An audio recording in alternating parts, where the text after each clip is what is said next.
Good morning. My name is Anne-Marie Foucault and I'm Superintendent of STMA Schools. Director of Business Services Kris Crocker is also here with us this morning. Thank you for joining us to learn more about this important topic, the 2022 Operating Levy. So here's the agenda. We're going to talk about the why. This is the most important thing that we'll talk about today. We'll give some facts and then we'll talk about what is the 2022 levy, when is the election, we'll discuss the tax impact, and then have time for additional information and questions and answers. So again, the most important question is, why is an operating referendum or levy, same thing, needed? As you know, families move to our school district for our top-ranked schools. In fact, my husband and I, when we moved from Upper Michigan about 30 years ago, we researched school districts in the state of Minnesota, and we moved here for the school district. And I'm betting many of you in the audience today moved here for our top-ranked schools as well. That's because we consistently rank in the top 6.6% in reading, math, and science in achievement among Minnesota school districts. At the same time students are excelling in academics, they excel in arts, activities, and athletics, not just at a local and regional level, but at a state and national level. And because of our top rankings in academics, arts, activities, and athletics, we are the pride and center of the community and offer a solid return on investment for taxpayers. So you might be wondering, if we are doing so well, why are we asking taxpayers to consider two questions on the November 8th ballot? Well, the first bullet up here, many of you have heard me talk about before. We are one of the lowest funded districts in per pupil revenue, and it's been like that for many, many years. In fact, this year we are ranked 325 out of 328 school districts in the state. And that's despite strong advocacy with legislators and the governor. We have a very strong legislative advocacy team that works to advocate for our students, staff, and schools at the Capitol each year. The thing that's changed is bullet number 3. Enrollment drives the state funding formula. Let me repeat that again. Enrollment drives the state funding formula. And that's because 85% of our funding is from the state, and it's largely based on student enrollment. And what we found is our enrollment is stabilizing, and that's led to significant budget shortfalls. When I started in this position in 2016, we had a demographic study done. The demographers came in and they interviewed the city of St. Michael, the city of Albertville, the city of Otsego, and the school district, and they presented a 5-year report to the school district. And we studied that periodically for 2016 to 2021. And in the end, we found that we were only off 8 students. So when that report, that study expired in 2021, we had the same demographers come out and do a new study, and that one goes through 2026. This one keeps me up at night. The demographers told us that through 2026, we will only grow in student enrollment 0.2% to 1%. 0.2 to 1%. That stabilizing enrollment is the why. We get our money from the state and it's based on students. And when our enrollment is stabilizing, in the past we were able to get by because we were growing, even though we were one of the lowest funded school districts. Now that has changed due to our stabilizing enrollment. And you might be thinking to yourself, well gosh, I drive through St. Michael, I drive through Albertville, and I see homes going up all over the place. And I see those homes too. And I can tell you this, in kindergarten, our class this year is 433 students. In grade 12, our graduating seniors are 566 students. Our 9th grade is close to 600. When those large classes at the high school move through, we're seeing less enrollment. Again, kindergarten 433, and high school, our grade 12 classes at 566. We closely monitor our budget and enrollment data, and we knew we would experience budget shortfalls. We have a strong finance advisory committee that's made up of elected officials from St. Michael and Albertville, school staff, parents, and a high school student. And we study our budget and of course enrollment, because enrollment drives the funding formula. Years ago, when we've been studying these things, the Finance Advisory Committee recommended to the school board that we build up our fund balances. And our school board, being great financial stewards of taxpayer dollars, asked us to build up our fund balances. And it's a good thing we did, because when we started the pandemic, we were in solid financial condition with very healthy fund balances. However, the pandemic exacerbated our budget outlook and has created an unforeseeable combination of multiple short-term and long-term impacts to our budget. And I want to be clear, the pandemic did not cause our budget situation. The pandemic exacerbated our budget outlook. At the same time, the needs of our students have increased significantly, especially in the areas of special education and mental health. At the same time that we are seeing a lack of available revenue, expenses have driven dramatically. The cost of goods and services continue to increase, as do other expenses that are outside of the district's control. Just like when you go to the grocery store and come out with a bag of groceries for $70, we've seen the cost of goods and services increase as well. The cost of technology, the cost of textbooks, the cost of snow removal, those have all increased for the district as well. And it leaves us at a point in our budget where we are at a tipping point. We cut $7.3 million, which is the equivalent of 78 staff, and there's not much left to cut. We need to take action before students are impacted.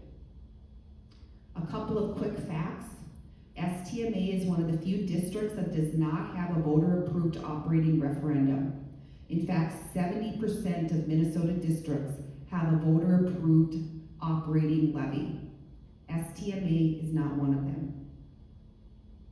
This chart might be a little bit hard to see, but it is also in the handout that we gave you this morning, and it's also on the district website, and it was in the night view. These are school districts that have voter-approved operating levies compared to STMA. And you can see on the bottom that there are a number of school districts. We did not just pick the highest districts that receive the most revenue. These are districts that we compare ourselves to. You can see the Lake Conference districts that our students compete in. They are on the bottom. And you might think, I don't want to be like Edina or Minnetonka. That's fine. We also have school districts that look like us. So they have similar enrollment, similar demographics, like STMA. And then there's also neighboring school districts like Monticello, Buffalo, and Elk River schools. You can see each of them have a blue bar. The blue bar represents the amount of voter-approved operating levy in their district. And you can see that STMA on the far right, there is not a blue bar, and that's because STMA does not have a voter-approved operating levy. So what's on the ballot? Over the last few months, we listened to stakeholders. In fact, we listened, and we listened, and we listened some more. We had a steering team that met last year, and it was again it was parents, it was student, staff members, and elected officials from St. Michael and Albertville, and they took that information and they reviewed it. And honestly, there was a lot of thought, a lot of time, a lot of energy, and quite frankly, tears that went into this decision, because it affects our students and it affects our staff members and our community. We adjusted our ask of taxpayers after reviewing that information, but our needs remain.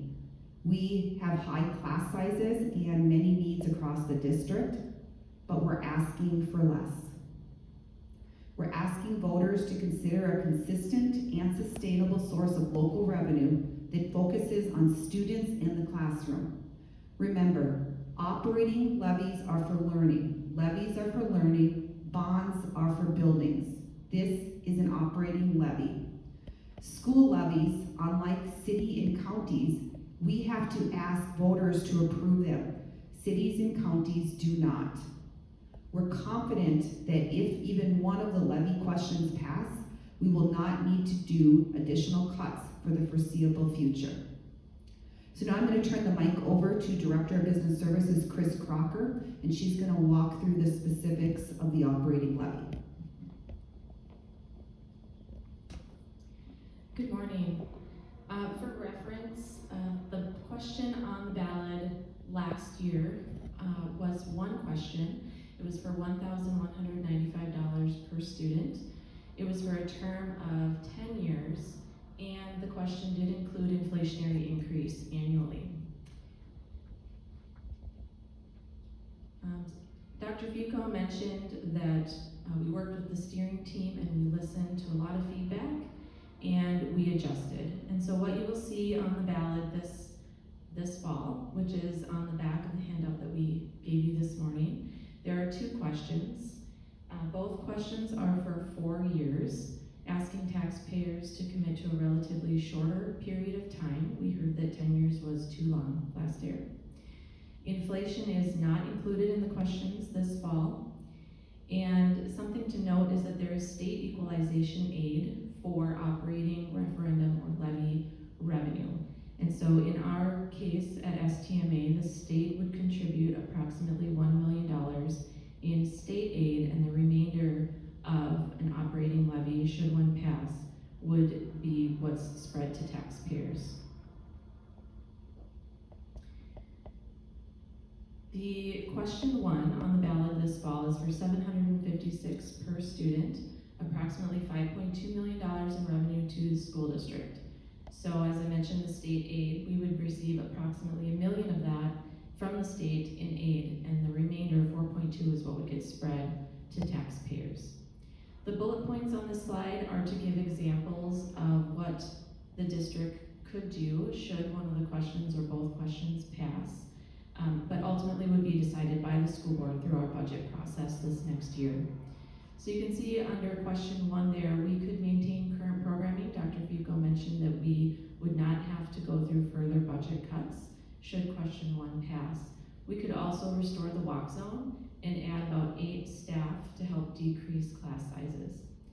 Question 2, because it is also operating levy and how it legally has to be worded on the ballot, is in addition to question 1. So question 2 is an additional $102 per student, or a total of $858 per student. Question 2 is contingent on question 1 passing. Question 1 must pass in order for question 2 to pass. We could also, in addition to the bullet points under question 1, we could also restore the high potential programming, reduce middle school and high school activity fees, and add another 7 staff, or a total 15 staff, to decrease class sizes.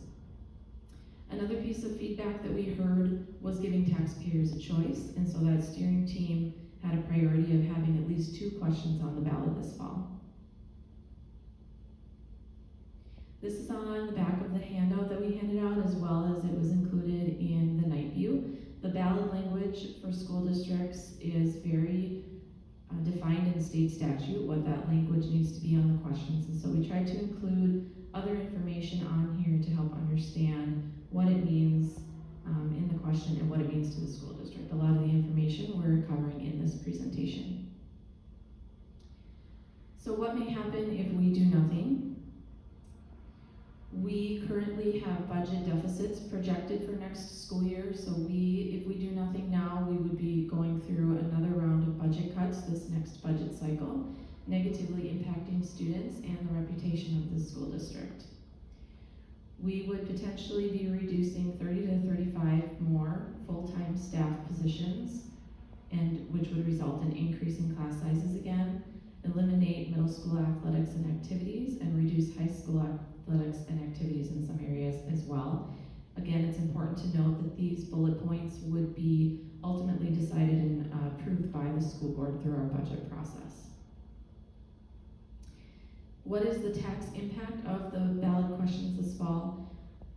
All of the information here is also included on our website, and we have a tax calculator on our website where taxpayers can plug in your specific property's value and get your estimated impact of these ballot questions to your specific property.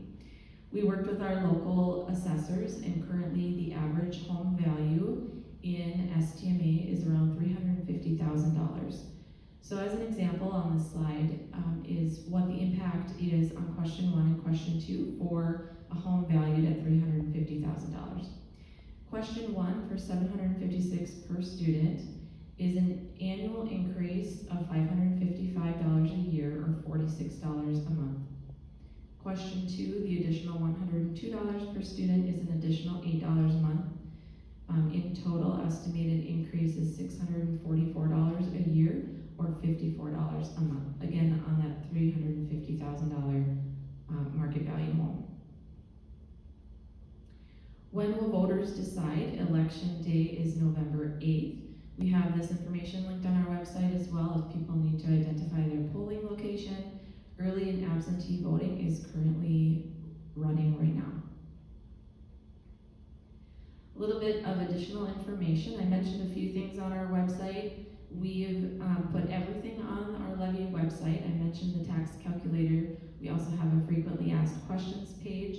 We have our rumors page as well where people can click on there and submit the rumor that they're hearing, or if you have any questions, that comes directly to us, and we're happy to answer questions and provide information. We also have a myths and facts page that has additional information as well. We have 5 public meetings scheduled. Some have already occurred. You're at one right now, and a couple more coming, one this week and one next week. We tried to schedule them on each day of the week and at different times of the day to try and accommodate for people's schedules to come in whenever it works best for them and get information. We have a specific STMA levy email, and our emails and links to our information is on the slide as well, and we're on the website. And if anyone has any questions after this session, or you have questions when you get home, you can always reach out, and we're happy to provide answers and information.